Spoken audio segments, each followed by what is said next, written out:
believing that life is not measured by the amount of breaths we take, but by the moments that take our breath away.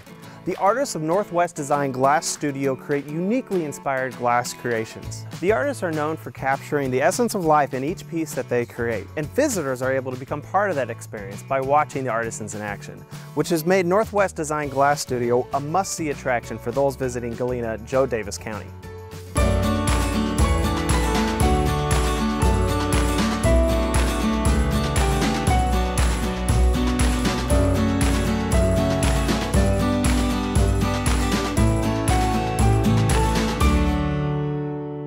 We're here with Drew Grossinger, and this is a beautiful shop, Drew. It is very good to meet you. Thank you. Tell us a little bit about the history of this, and I'm going to start you off. This is family owned? Yes, it is.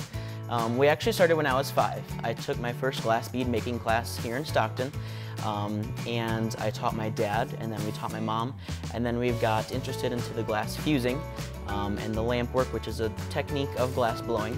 And we've kind of grown from there. We started in our garage at our house, and then we moved to our wood shop that we have, and then we built this studio, and we've just kind of worked out of here for the past going on 15 years. Now, I see a variety of products here, but you focus on 3 primary, and that's jewelry, bead, and wine toppers. Is that correct? That is correct, yes. I'm super excited to see, and I see wine toppers right here. Yes, we do. Right here in the middle are wine stoppers, like you had said, and the toppers to the wine stoppers I actually make on the torch using the lamp work technique, which is what I got started with. And then we also have a few things here that we do in the kiln, and that's what my mom likes to work with. And that's where you take the sheets of glass and you layer them almost like a cake, and then we melt them for up to 8 hours in a kiln. That's how you get the swirl of color? That's how we get a lot of the different texturing in the glass. And a lot of those pieces are done for the jewelry. And then we've just kind of worked our way through both of those techniques. We work some with stone, using the glass and the stone and adhering those two together to make different jewelry pieces. And then we just kind of got really interested in the metalworking in the past couple years. I'm presuming that you don't use molds, right? No. So nope. That is, I can hold this, is that all right? Yep. Each piece is very unique because of that, yes, right? It is. Everything is all handmade. When we go into a piece, we kind of have an image of what we want to do or what we want to come out with, but the glass has a mind of its own. And a piece like that turned out completely different than what I started with. This looks almost alien. I love it. I want to see some of your jewelry. If I don't bring some jewelry home for my wife from here, she's going to be very angry. That and a wine stopper. So I'm seeing not only jewelry, but we're seeing some beautiful melted bottles. So I want to hear about both. Yes, okay. So we'll start with the wine bottles, the melted bottles here. And we actually take real bottles. A lot of people think we mold them our own and they're not real, but they really are real.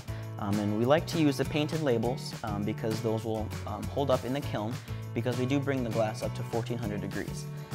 So we want to make sure that that label stays on there, and having it painted on is one way that we can assure that. Now, the label does kind of change with the quality of the paint, and the quality of the paint is somewhat determined by how expensive the liquor is.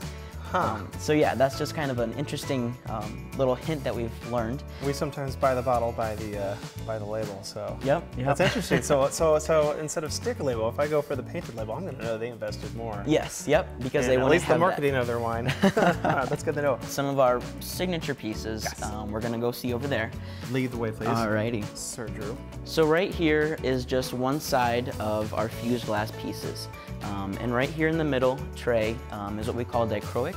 It's a special glass that has a reflective film or foil on top of it, and a lot of people are very drawn to this tray because it's a very, very bright colors that we can work with there. Actually, if I understand dichroic history correctly, it's not necessarily blue, but it's filtering every color of the spectrum except for blue. Yes, correct. Thank you very much. Yep.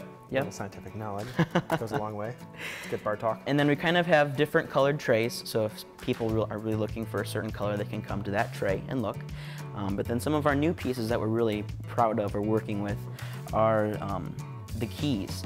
It's where we take the glass beads that I make on the torch using the lamp work technique, and we put them on old skeleton keys. And those are very, very cool, and we like to do those. So those are some of our special pieces that we're kind of known for. Let me ask you this. If somebody was to come in with a skeleton key, do you do special requests? We do, yeah. You do? There's no guarantee with that though, because everything is somewhat changeable when we're working with glass because it does have a mind of its own. Well, it's truly a creative art. Yeah. Truly a jewel of Joe Daviess County, NorthWest Design's glass studio is located only 45 minutes from Galena. The artisans throughout this county specialize in this kind of beautiful craftsmanship. And if you're lucky enough to add a piece to your collection, you get to take a piece of Joe Daviess County home with you. Thanks for joining me today. We'll see you here soon.